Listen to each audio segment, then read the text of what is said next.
नमस्कार दोस्तों, स्वागत है आपका अपने यूट्यूब चैनल पर। और मैं आपके सामने एक फिर नई स्टोरी लेकर हाजिर हुआ हूँ, जो इस समय पूरे देश में चर्चा का विषय बनी हुई है। अगर पसंद आएगा तो चैनल सब्सक्राइब करिएगा, शेयर करिएगा, क्योंकि छोटे यूट्यूबर्स को बहुत कम लोग प्रमोट करते हैं। तो आप लोगों से निवेदन है कि आप ज़रूर सपोर्ट करिएगा। कहानी शुरू करते हैं। मेरठ के एक घर में ऐसी खौफनाक कहानी सामने आई, जिसे जानकर हर कोई दंग रह गया। इस कहानी में टोटल 3 किरदार हैं। एक पत्नी, एक पति और वो मतलब उसका बॉयफ्रेंड। आपने मूवी बहुत पहले देखी होगी, पति पत्नी और वो। लेकिन प्रेमी अंधविश्वासी था। वो चाहता था कि अपने पति के सीने पर बार बार कर उसकी माशूका खुद उसे मारे, जबकि वो खुद उसकी 2 हथेलियां काटना चाहता था। कत्ल की इस खौफनाक कहानी में एक मुर्दा माँ भी है, जिससे जिससे प्रेमी का अपनी माँ से बात करना, जो पहले ही मर चुकी थी, वो बेहद हैरान करने वाला था। कहानी का आगाज होता है यूपी के मेरठ में, जहाँ एक मोहल्ले में मौजूद एक घर के बाहर भीड़ जमा हुई थी। हर एक की निगाहें घर के दरवाजे पर थी। तभी कुछ समय बाद पुलिस की गाड़ी का सायरन बजता है और पुलिस आकर दरवाजे पर खड़ी हो जाती है। कुछ देर बाद फॉरेंसिक टीम भी वहां पे आती है। घर के अंदर से तो कुछ नीले रंग के प्लास्टिक का एक ड्रम बाहर निकाला जाता है। अमूमन इस तरह का ड्रम लोग घर में पानी भरने के लिए या कोई सामान रखने के लिए रखते हैं। लेकिन इसके बाद हम ड्रम को एक गाड़ी में लादते हुए देखते हैं। अब ड्रम मेरठ के एक सरकारी अस्पताल के मुर्दा घर पहुंच चुका था। ड्रम ज़्यादा से ज़्यादा भारी था। ना ड्रम खुल पा रहा था और ना ही इसे तोड़ा जा सकता था। लिहाजा पुलिस वालों ने तय किया कि इस ड्रम को मशीन से काटा जाए। कुछ देर में ही मशीन और मैकेनिक भी मुर्दा घर में बुलाए गए और ड्रम को काटने की तैयारी शुरू कर दी जाती है। अब बारी ड्रम को काटने की थी। बड़ी मशक्कत, बड़ी मेहनत के बाद आखिरकार ड्रम को काटने में कामयाबी मिल जाती है। दरअसल उस ड्रम के अंदर सीमेंट का घोल भरा हुआ था, जिसकी दरअसल ड्रम के अंदर घोल भरा हुआ था जो सीमेंट से बना हुआ था, जिसकी वजह से वो पूरी तरीके से सख्त हो चुका था। अब ड्रम को काटने के बाद उसके अंदर जमे हुए सीमेंट के टुकड़े को भी मशीन से काटने का काम शुरू होता है। थोड़ी देर बाद सारे टुकड़े अलग अलग हो जाते हैं और फिर उन्हीं टुकड़ों में से करीब 3 टुकड़ों में सौरभ कुमार बाहर निकाला जाता है। ड्रम में टुकड़ों के बंद होने के पूरे 14 दिन बाद जमे हुए सीमेंट और कटे हुए ड्रम के बराबर में जमीन पर काली पॉलीथीन में सौरभ कुमार की लाश के 3 टुकड़े रखे गए थे। फ्रिज, कुकर, गैस के बाद ये सबसे ताजी लाश थी, जो एक ड्रम से निकाली गई थी। लेकिन कहानी ऐसे ही आपका दिमाग घूम जाए। ये कहानी अब ऐसी पत्नी की है जिसमें घर वालों की मर्जी के खिलाफ लव मैरिज की, लेकिन लव मैरिज के 3 साल बाद उसे फिर से लव हुआ। उसने अपने पहले प्यार और पति के सीने में अपने हाथों से पहला खंजर उतारा। फिर दूसरे प्यार यानी दूसरे पति के साथ मिलकर लाश के 3 टुकड़े कर देती। दोनों हाथों की हथेली काट फिर आधी लाश बैग में डालकर बेड के नीचे रख दिया जाता है। प्रेमी अब अपने घर चला गया था, लेकिन जाते जाते वो सर और दोनों हथेलियों एक दूसरे बैग में रखकर अपने साथ अपने घर ले गया। प्रेमी जाने के बाद इधर प्रेमिका को एक बैग में रखी लाश से डर लगने लगा। नींद नहीं आ रही थी, इसलिए तड़के 3 बजे वो भी आधी लाश घर में छोड़कर वो अपने प्रेमी के घर चली गई। ये कहानी है 3 लोगों की। 29 साल के सौरभ कुमार, 26 साल की मुस्कान रस्तोगी और 28 साल के साहिल शुक्ला की। साल 2016 में सौरभ की मुलाकात मेरठ में मुस्कान से होती है। मुलाकात दोस्ती में, फिर दोस्ती धीरे धीरे प्यार में बदल जाती है। सौरभ ने मुस्कान को बताया कि वो एक मर्चेंट नेवी में है और लंदन में पोस्टेड है। मगर इसके बावजूद सौरभ के घर वाले मुस्कान से उसकी शादी करने के लिए तैयार नहीं थे। सौरभ घर वालों की मर्जी के खिलाफ जाकर मुस्कान से शादी कर लेता है और फिर वह कुछ महीनों बाद यानी 6 महीने बाद वह फिर लंदन चला जाता है। मगर बाद में पता चलता है कि सौरभ मर्चेंट नेवी में नहीं बल्कि लंदन के किसी एक बेकरी में काम करता है। उसकी माली हालत भी उतनी अच्छी नहीं थी। अब कहानी में नया ट्विस्ट क्या आता है, इधर सौरभ और मुस्कान को तब तक बेटी हो चुकी थी। बेटी होने के बाद अब सौरभ के घर वाले भी उसके करीब आने लगे थे। मगर तभी कहानी में नया मोड़ आ जाता है। सौरभ ज़्यादातर लंदन में रहता था, मुस्कान अकेली अपनी बेटी के साथ किराए के मकान में रहती थी। इसी दौरान मुस्कान की मुलाकात उसी मोहल्ले में रहने वाले साहिल शुक्ला से होती है। देखते ही देखते दोनों बेहद करीब आ जाते हैं।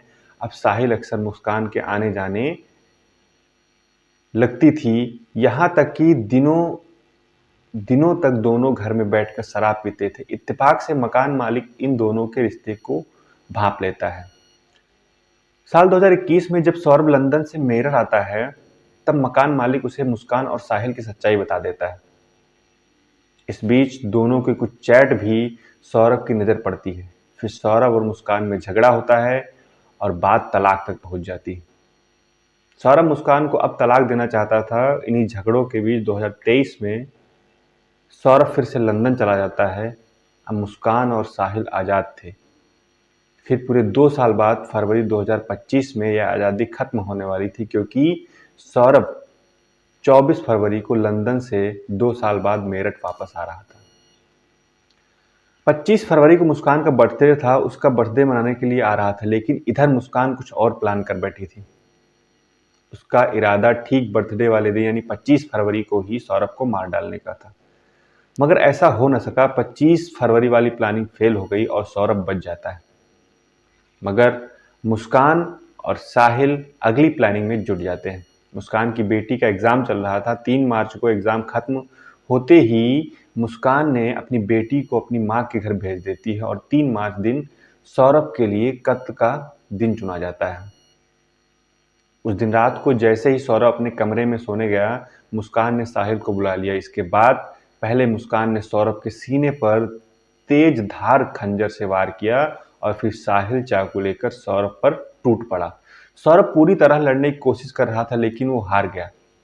मुस्कान उसकी मौत का तमाशा देखती रही। कुछ ही मिनटों में सौरभ की सांसें थम जाती। कत्ल के बाद अब लाश ठिकाने लगाने की बारी थी, तो उसकी प्लानिंग पहले से भी कर चुकी थी। इसके लिए साहिल और मुस्कान ने मिलकर एक प्लास्टिक का बड़ा ड्रम खरीदा था। फिर उन दोनों ने बाथरूम में सौरभ की लाश के टुकड़े किए और उसे बड़े ड्रम में रख दिया। फिर उस ड्रम को सीमेंट का घोल डालकर, यानी वो ड्रम सौरभ के ठोस कब्र बन चुका था। इसके बाद वो दोनों साहिल के घर जाकर आराम से सो गए।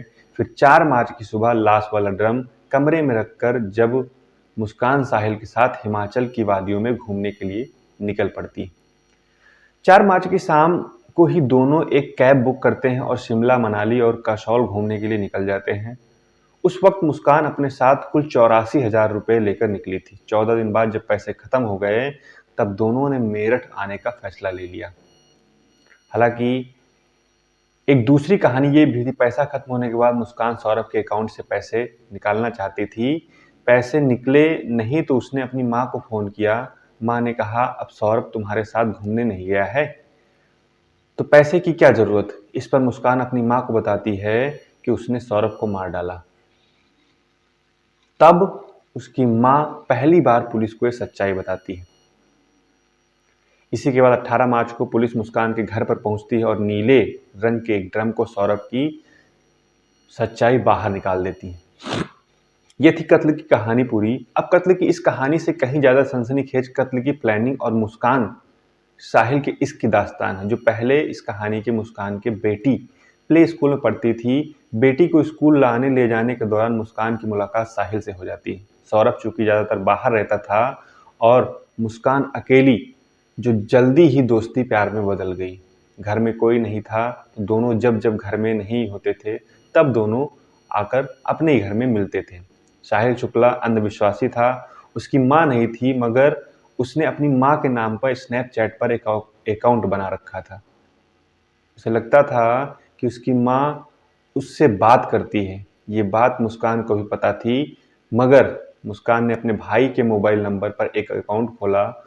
उसकी उसी नंबर से के ज़रिए साहिल को उसकी माँ बनकर मैसेज करती, मुस्कान अच्छी लड़की है, तू उसके साथ खुश रहेगा।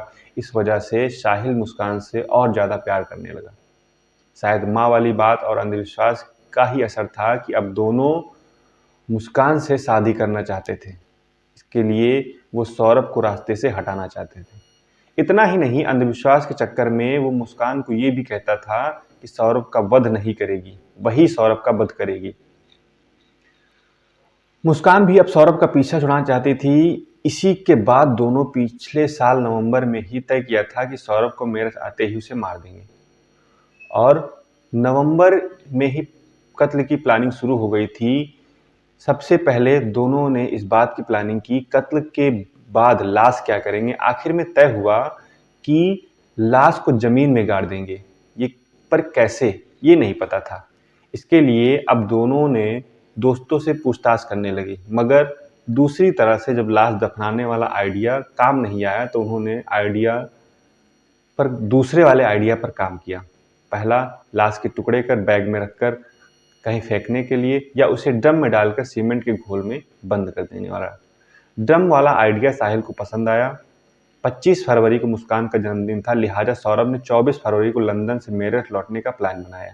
ये बात मुस्कान ने साहिल को बताई। इसी के बाद तय हुआ कि बर्थडे वाले दिन ही सौरभ का कत्ल होगा। प्लानिंग ये थी कि शराब में बेहोशी की दवा मिलाकर उसे पिला देंगे, फिर मार देंगे, मगर उस रात सौरभ ने शराब नहीं पी।